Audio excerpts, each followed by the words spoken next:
This is Optometrists Building Empires, and I'm your host, Ankit Patel. Each week, we'll explore the journey of multi practice ownership and leadership in optometry. Join us for insights and strategies from the top minds in our field. This show is sponsored by My Business Care Team. My Business Care Team helps your office increase revenues, reduce costs, and reduce staffing headaches. Let's build your empire together. Hello and welcome. Today's guest, I have an immense amount of admiration, awe for, and respect. He's an accomplished owner of a clinical practice with probably the best per average patient revenue per patient average that I've seen out of any doctor, and I've met a lot. He's an entrepreneur, educator, consultant, and industry leader. He's an owner at both Foresight Vision and Midwest Dry Eye Center. Dr. Todd Cohen, welcome to the show. Thank you very much for having me, Ankit. I appreciate it. Yeah, of course. So let's kick it off. Tell us what was the most important thing that helped you grow your empire? The things that I can kind of boil it down to three different things that kind of come top of mind. One is knowing your metrics in your practice to kind of give you a roadmap of where you're heading. My peer group, I was very fortunate to be part of a peer group that we formed over 15 years ago with like-minded colleagues that all have progressive practices. So that's really helped immensely. And a lot of my growth, I can contribute to the collaboration with our members of our group, as well as kind of always have my antenna up, always staying abreast to what's new in the market, what's happening, new technologies, and trying to embrace those in my practice. I always kind of have the mindset of, just like Tuesdays with Maury said, either get busy living or get busy dying. And so what we always do is always try to advance our practice, add more specialty care, add more technology to bring a better patient care experience, but also a business experience, profitability wise for the office as well. Yeah, that ear to the ground is really one of the most common things I see with a lot of like successful business owners. Tell me a little bit more about some things that you ran into as you were growing your optometry empire that you didn't necessarily expect. Like, what were some of the things that you're like, oh man, this was way different, or I didn't expect that to happen? Well, with my main practice, that practice I've had for over 17 years. I worked for a family practice for 6 years and I opened my own office 17 years ago. So that practice was surprisingly wonderful. I was able to solicit all my patients and we doubled our gross our first year. So that worked out really well. Obviously, we've had some growth and adding new staff and technologies. That's been pretty much smooth sailing for the most part, and been growing ever since. And I'm extremely happy where we're at and the specialty pillars we've developed in that practice. But in expanding the quote unquote empire, adding a second location a year and 4 months ago, buying an existing practice that's been in the community for 33 years with a lower social media presence. I think they had like 8 Google reviews when we bought it. A lot of the challenges come into staff. I mean, he had 3, tenured staff members that, all the older generation of patients that he saw as your practice grows with you, so does your age too. So, new changes and for new staff members. We didn't fire any of the staff. Well, one of them we did, but the other 2 we didn't because it was kind of self-selection. When we started doing things more efficiently, using new technology, using the computer system, even though they had the same EMR that we did, they're using it a 20th of how we were using it in terms of processes and things. And they kind of self-selected and said, this is too much for me. I'm not up for the challenge. So staffing, building that practice. I mean, my goal is to play off that practice within, 3 to 4 years. And we're trending that way, but it hasn't been as fast as I would like. And learning different, thought that I could just, cookie cutter my practice, high medical practice and the high touch and the specialties. And it's not as easy as one would think, to kind of replicate that. We're getting close, but have just recently reduced the retiring doctor down to 1 day a week. And I brought in a wonderful new doctor from a commercial practice, 5 minutes up the street. So, I've been kind of planting seeds financially. I'm kind of one of those high achievers and kind of pushes myself a lot, whether it's on a pickleball court or whatnot. And, I just aren't 100% happy with where we're at right now. And actually, I'm never 100% happy anyway, in terms of always striving for greater things in the practice. So those have been some of the challenges, I would say. So tell me a little bit of story about where that drive comes from. Like, that's interesting. Something you said, like whether it's on the pickleball court, whether it's in practice, just always Yep. striving. Like, where do you think that comes from? Like, Well, you gotta harken back to childhood, like all of us have our hangups or our motivations and things that happened in our lives growing up in our early phases. And my dad has a PhD in horticulture, which is wonderful. He was always a hard worker and told he wasn't, able to get into college, and he put himself through for Iowa State and through Penn State for his master's and PhD. And he had different nursery businesses where I grew up in California and got into education, director of botanical gardens and things. But I think that, inherently kind of watching my dad always kind of, the financial stress in my parents, whether they own their own business. And, it wasn't for many years that my dad finally hit six figures. And so watching that, I think always is pushing myself inherently to kind of like strive and do better and things like that. But I don't know. I've always been competitive from spirit. I think a lot of that is nature versus nurture. And whether I was, a 5 or 6 year old on the soccer field, taking a cold shower after a loss. I mean, things like that kind of always affect me. But, it's a delicate balance. And my son has a little bit of it too. It's like you have to balance out the grand scheme of life and what's important. And it should really be worth being stressed out for if you lose two pickleball games in a row or something. But I just always get upset at myself because I know I can do better. But I think, from childhood and I, and things like that. But I'm a collaborative person. I'm a solid parent for my kids, and I don't hold my kids to unnecessary areas for them to reach. My wife's a social worker, so we do a really good job together. Encouraging but not pushing type of thing, and I guess those types of yeah, things. that's cool. Yeah. I want to circle back a little bit. You said one of the three things that really helped you grow your empire was metrics. Can you touch on what you actually track and what you look for, just really briefly? Yeah, sure. So I'm kind of harkening back to learning metrics. I mean, coming out of school in 2001, I didn't, know what a cost of good was versus a practice net. But, I was able to be, back in the day, CIBA Vision, in conjunction, with which before they were Alcon back then. And, they joined with the MBA Academy. And, one of my associate doctor, not my associate, my doctor who I worked for, my boss, they took us down to Dallas, and it was back then. It was like the Mount Rushmore of practice management doctors, and I was Yeah. like, "Give me information, give me information." My doctor that I was working for was next to me, kind of dozing off in the lecture classes for 2 days. So I was just like, "Give me more information. I'll drink from that fire hose." So knowing the metrics and really gave me a foundation of where to shoot where I want to be for my practice, because you can't just be willy nilly. It is a business, right? I think of myself as an entrepreneur, a Yeah. doctor, and an entrepreneur, and a practice owner, all at the same level. So you can't, be one without the other. You got to keep growing. You got to keep controlling your cost of goods. So having Well, known those things gave me a lot of security opening my own door. When I left that practice, which is a couple miles down the road. And so what I keep track of, my main fee keep categories are, cost of goods. Obviously, I want that less than 30%. My staff, which is I want, they always said cost of goods and staff should be less than 50%.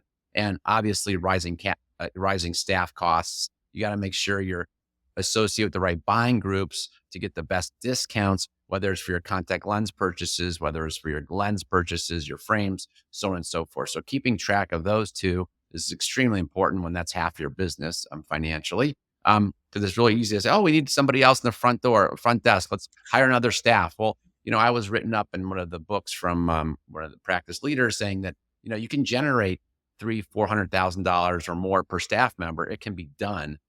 So the old adage of 150 to $200,000 per staff member revenue doesn't hold true if you have different practice models. If you're doing a lot of medical, a lot of specialty care, not just the in and out eye insurances all day long, it generates more revenue. It can be done. Associate compensation, right, which goes into your practice net, but I'd like to separate that out to still really what I mean as a practice owner, and I'm having associates work for me, so I'm not going to have them work for me unless I'm generating some revenue from them. But also the associates understand and I've done a good job that like, it's not just like, oh, every $1,000 we collect is, 20% yours and 80% mine. Look at all the costs that are involved in that. We have our monthly recurring revenue that our forefathers never had, our expenses are like all the online digital stuff, our virtual assistants, insurance, billing service. I mean, there's so many things before you even turn the lights on that you have. So I've done a good job of telling the associates about that. So otherwise they get bitter. Oh, look at he's making and this, that, and the other, but that's not the case. And then also, my occupancy, keeping that under 5% or so. And my other practice I acquired, he signed a terrible lease, and the landlord would only give me the two years of lease overtaking. So I'm shopping. We're going to move practices because he's paying an Yeah. absorbent rent there for the place that he's located. And then obviously practice net. I mean, I've always tried to keep my practice net, anywhere. I think our highest was 39% a year ago. So, you also take into associates compensation to that, but running an efficient practice and knowing those metrics really helps guide your decision making from a business perspective. So, Yeah, it's pretty solid. And I know you said occupancy, that's basically your rent and lease, is that right? yeah, rent, lease, and the other associated taxes, which only in one of my offices I pay for that. Also, like utilities, Comcast internet.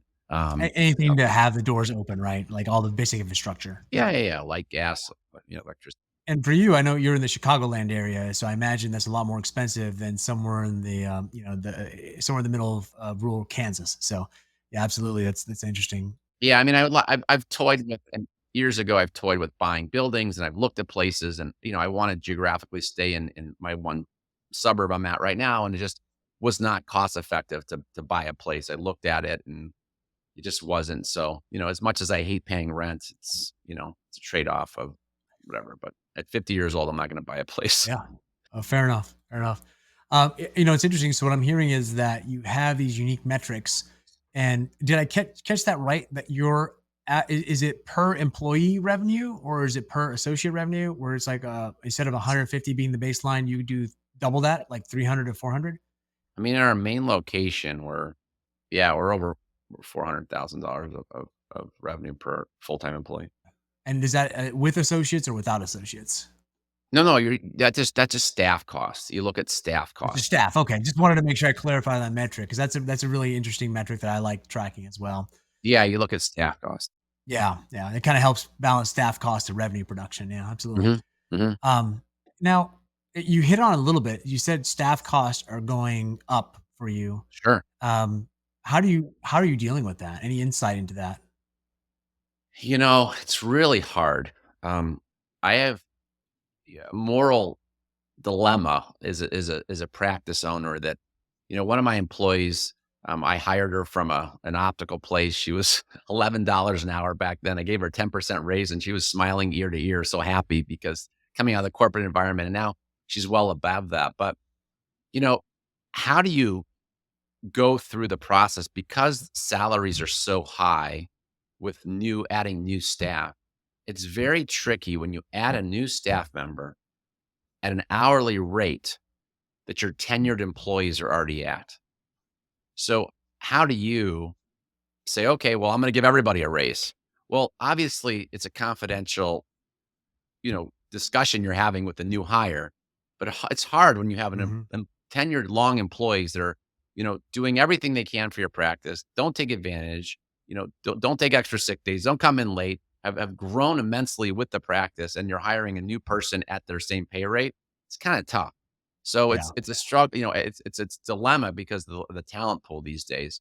But I yeah, also, I take very good care of my employees. I give them bonuses quarterly. We take care of their health insurance, and we take care of their travel when we go to the eye doc, and everything is paid for, the conventions, and there's a lot of other perks. We do profit sharing, obviously, and 401k, and so they get extra things that the other new employees don't get. But it's a hard thing, and so to balance that, I mean, we've used virtual assistants with my business care team over a year, and it's helped with mainly. I was sick of the phones ringing, and I wanted more individual attention from our staff with our optical patience, right? I mean, you can't be running from this answer a phone. It's not a good look when your phone's ringing and you can't, like, you're in the middle of dispensing and selling $1,000 pair of eyeglasses that, answer the phone. So that's helped a little bit with the virtual assistants and not having to hire anybody else in the office. And but other than that, you just kind of, watch your hours. I mean, I've never been one to,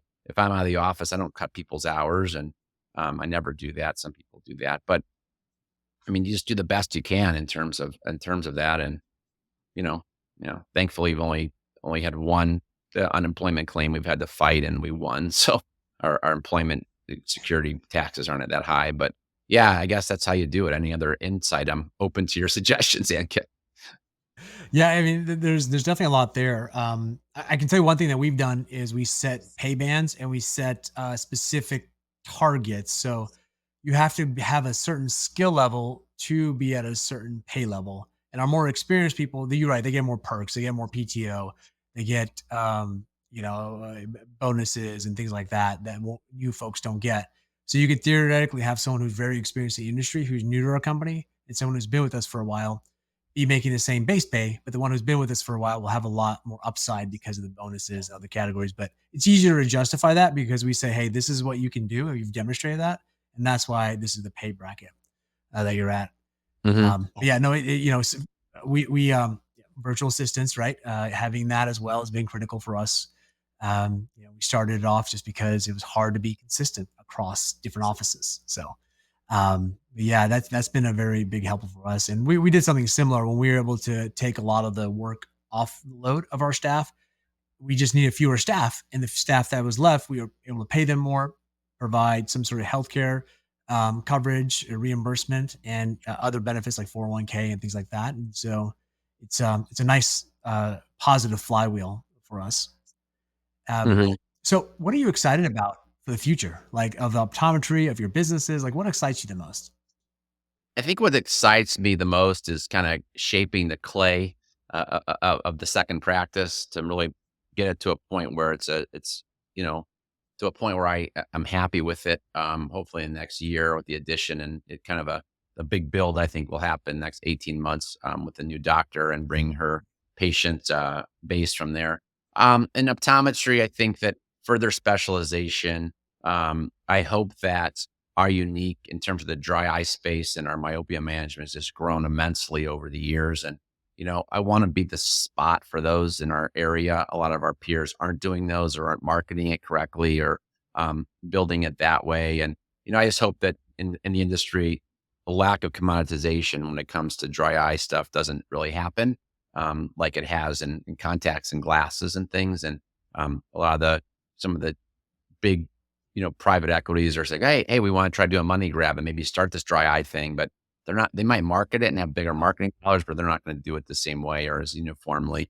So I hope that doesn't get bastardized. But in the industry, I mean, we've done some cool new technologies. We brought in a virtual visual field on headsets, and that's a kind of a wow moment for patients. But Yeah. in the private practice realm, I mean, it's a struggle, right? I mean, you have the balance of yeah, the retail and the medical and kind of dissociating those 2 and putting it together as well. And it's tough that, it's a constant struggle to keep that going. But, we can't turn on the TV without saying, you're still ordering your contacts from your from your eye doctor, 1-800 contacts. And so you're always facing that part of it. But, I think in optometry is continue to evolve. I mean, they thought the autorefractor would be the end of refractions in optometrists, right? They said that LASIK came around, the end of optometrists. So there's always a need. Patients prefer private practices. They prefer a well-run private practice where you see the same familiarity of people and staff. And so, I mean, we've gotten the last 6 months, we've gotten an onslaught of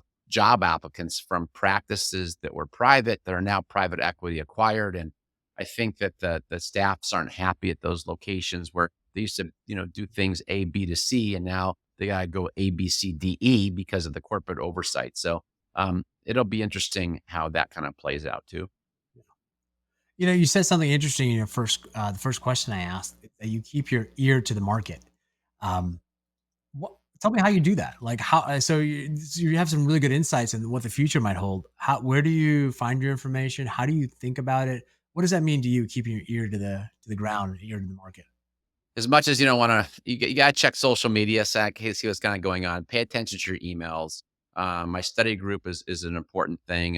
When I go to the national conventions for, the IDOC National Convention or my perk summits that I'm part of, those are really important to see. Hey, what are you doing? What's going on over here?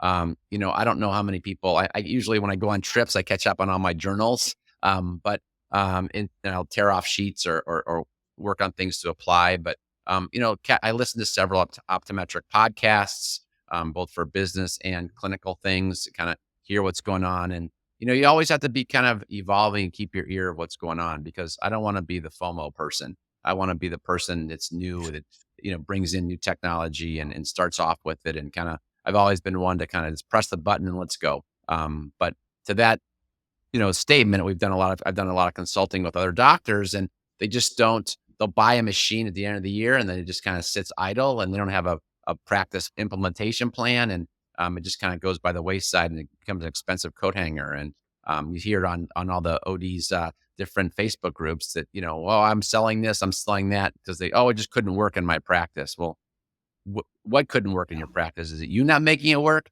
Is it your staff not making it work? Or is it just, you didn't have a plan and you just want to write a check, think it would be growing, printing money, which it doesn't. So, those types of things. So you had mentioned earlier that one of the keys to your success was the study group. Say more about that. Like how have they helped you? What's been driving? What drove you to want to be the study group? Say more about that.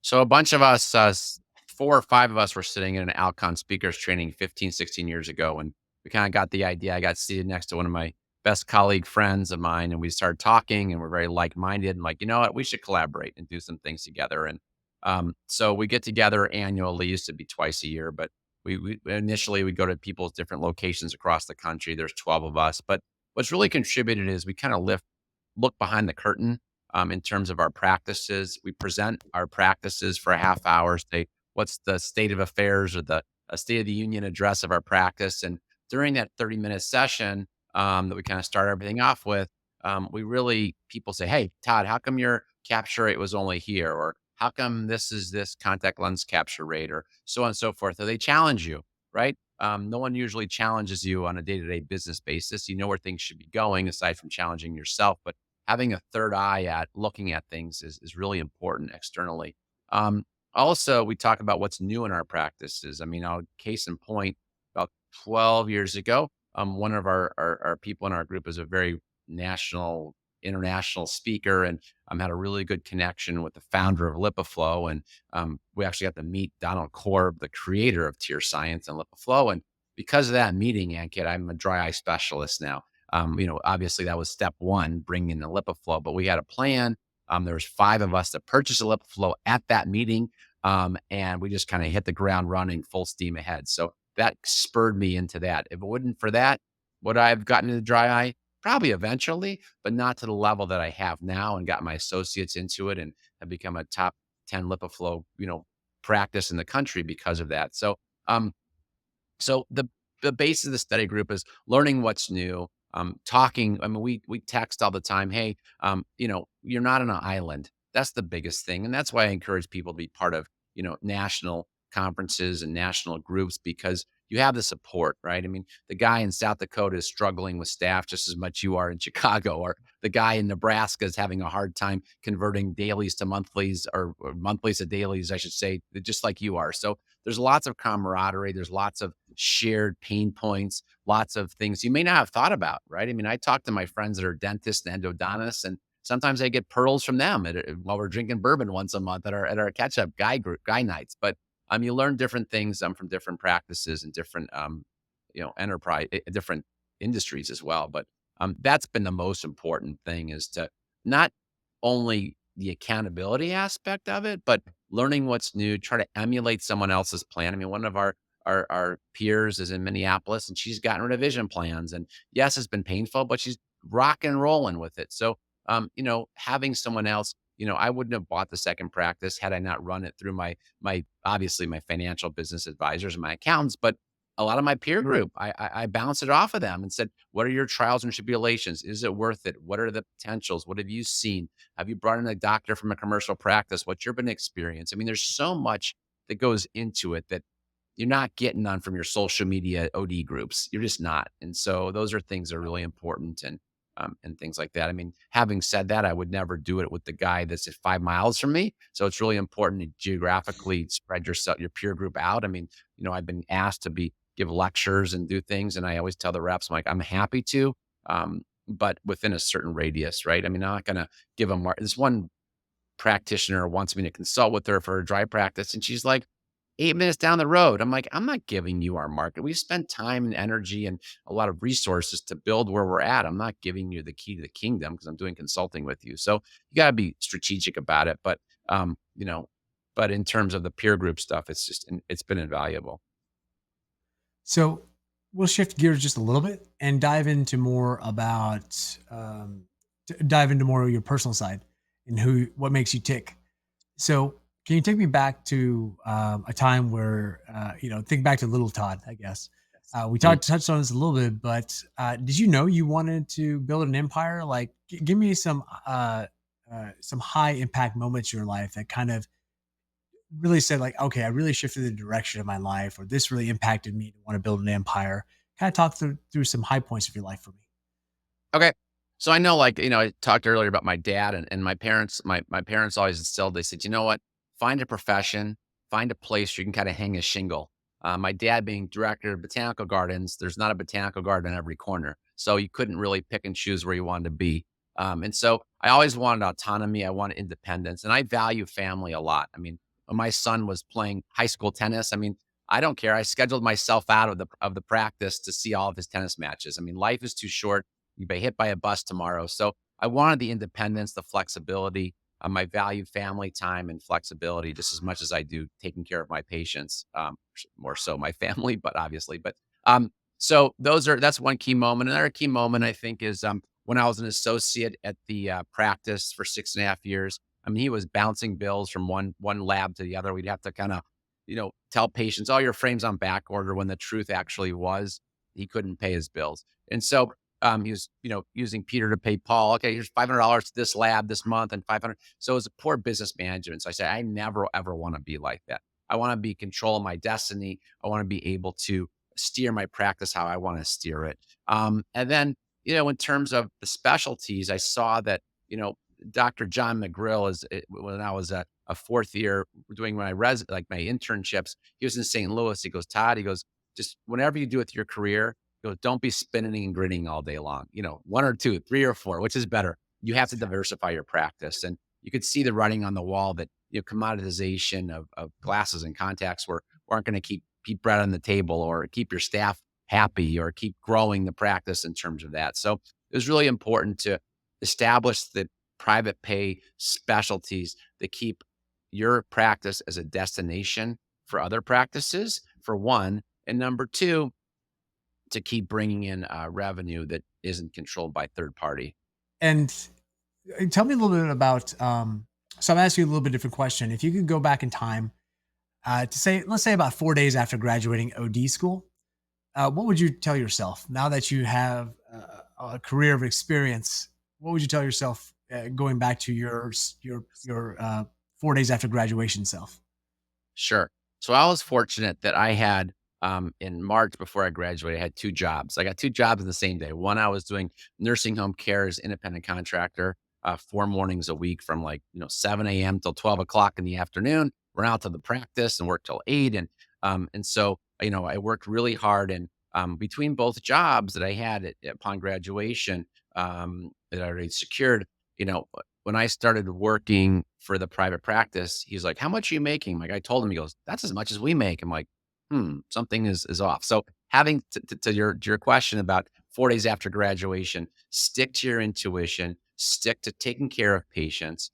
I've always been a people pleaser. My mom always called me a people pleaser as a kid. I would clean the windows or put the dishes away before people noticed it or things like that. And so that's kind of translated to me taking care of patients. We have a very warm family environment when patients come in. We have all the goodies, but it's a really warm, caring institution that we've created, and my staff has extension of myself. And so, whether it's coming in on a Saturday night, seeing a patient for emergency, or giving our cell phone numbers out, or giving gift cards when it's their birthday, or sending a Harry and David basket for their for their, when they lost a sibling or lost a parent, or they've had a wedding. And like kids that I've seen forever for college, I buy them college hats from Amazon, the University of Colorado, whatever. So those types of things. So telling myself after 4 days, stick to your intuition, let your personality, let your warmth guide your career trajectory, because it hasn't led me astray. Right? And so I've taken excellent care of patients. We have technology, so I tell patients, I'm like, look, if you're not going to pay the $40 or whatever for the photo, you're not letting me do my job, and this isn't the practice for you. I tell patients, I go to bed at night knowing that we're not missing something in your retina. I want to be proactive and not reactive. The reason why we have this technology isn't for revenue; it's mainly for level of care. And those are the things that we hear every single day. I've never had a more comprehensive eye exam, and so again, to my people pleasing upbringing and being that person, it's like creating that environment. So telling myself 4 days after graduation, stick to your intuition, keep caring for patients, and success will follow. Yeah, I think there's a lot of good nuggets to take away from this. I really liked your emphasis on, you said a couple things that really caught my attention, like having continuity of staff, specializing, taking care of the patient. Those are, I think, platitudes a lot of people say, but you seem to actually live them and you practice day in and day out. Absolutely. Tell me a little bit about, just for fun. Like, what do you do for fun? Like, what does Dr. Cohen do whenever he's not in the practice taking care of patients? All right. So, life is a trajectory of changes and things. And my wife and I met in college. We've been together for over 20 something years. And we've been married since 2001 is when I graduated. So we're 23 years, but we were dating 5 years before that. So we're best friends. We enjoy lots of things together, and we like traveling. I love spending quality time. I mean, you go from parenting from toddlers, infants to toddlers to teenagers to now they're off to college, and my youngest will be off to college next year, so we'll be an empty nester. And so I've always prided myself and my wife and I both having our own individual interests as well, whether it's volunteering in the community or involvement in our synagogue, or I've gotten into pickleball the last couple of years. And if I wanted to play every single night, I could, because there's always people willing to play competitively, and I'm in different leagues. And my son and I have shared an interest. He grew up playing tennis, and so did I. So there's actually three generations of tennis players: my dad, myself, and I. And each successive generation's become a lot better person. I bet I beat my dad in seventh grade, and my son beat me like in sixth grade.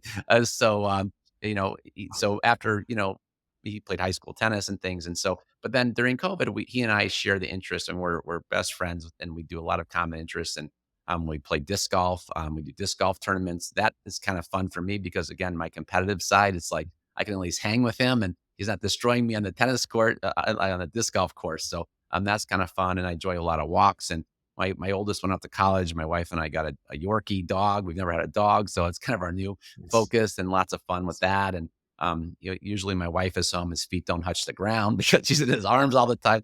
But those types of things, enjoying life, and I've got a real good balance. I'm in clinical care 20 hours a week, but I do admin stuff the other 2 days a week. And I have a good balance of being able to take off. And, I used to be so just, my old doctors I used to work for, you can never leave during Christmas break. You can never leave over Thanksgiving break. I'm like, you know what? No. When my son went to college, the only time to travel as a family is over winter break. And, patients will wait, right? Patients will, it's not the December 31st, use it or learn it, use it type of thing anymore. And so patients will wait and they'll understand. And I'm even toyed with the fact of closing between Christmas and New Year's for our staff, because at the end of the day, financially, my associate brought up 2 years ago, and she's got young kids. She's like, can we alternate Fridays and Saturdays? I'm like, let's try it. That's a nice thing about private practice. Let's try it. And I did that financial analysis. It made no difference over the 3 months of doing that, whether we were open a Saturday or close a Saturday. And always the old adage of, oh my God, you got to be open on Saturdays. You got to be open on evenings till 9 o'clock. And no way. Right. So it didn't make a difference, and patients have gotten used to it, and it fits everyone's needs, and it's kind of nice. So she can spend time with her younger kids, and it works out for the staff. And every other weekend, they're 2 days off in a row. So being able to mold your practice and those types of things are really important to me, and create my lifestyle that I want to live. That's awesome. Is there anything else you want to add that we may not have covered that you'd like for folks to know about your practice, about you, Dr. Cohen? I just have a passion for helping our peers. I mean, a friend of mine who's a CFO, and one of the a woman national trainer, former national trainer of Johnson Johnson Lipoflow.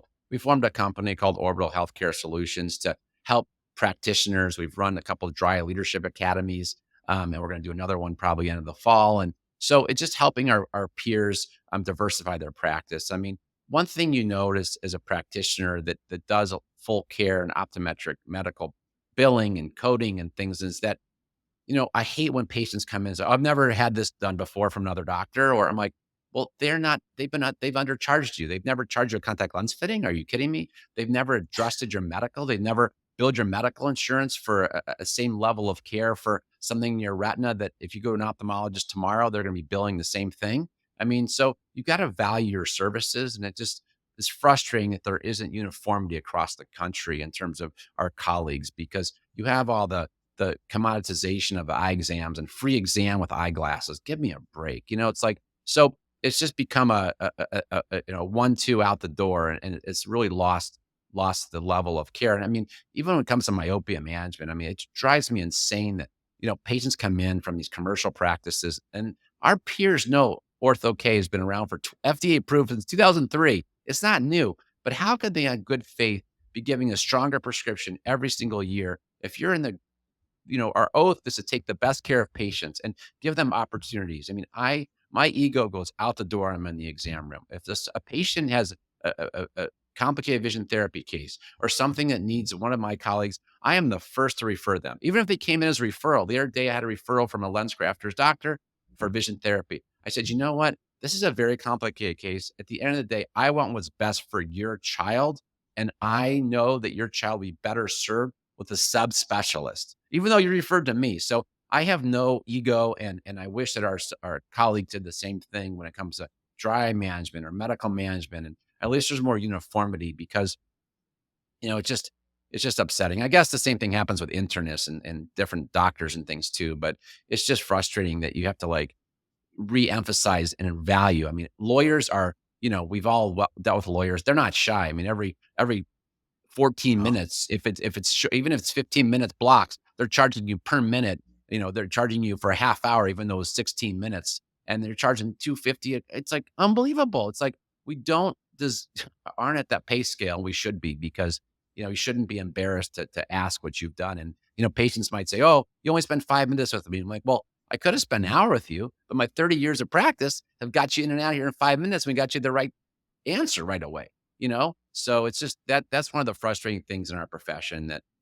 I think because of the retail component and people think they can shop around and it's not like that with medical care, right? I mean, you're in your dentist's office. How many people shop around if your dentist tells you need to get a root canal? Nobody, right? You're not going, oh, let me get a second opinion. Some people might, but not a lot. The vast majority don't. And so when it comes to, we're problem solving every day when people take their prescriptions and they go to a retail location or online and we're problem solving.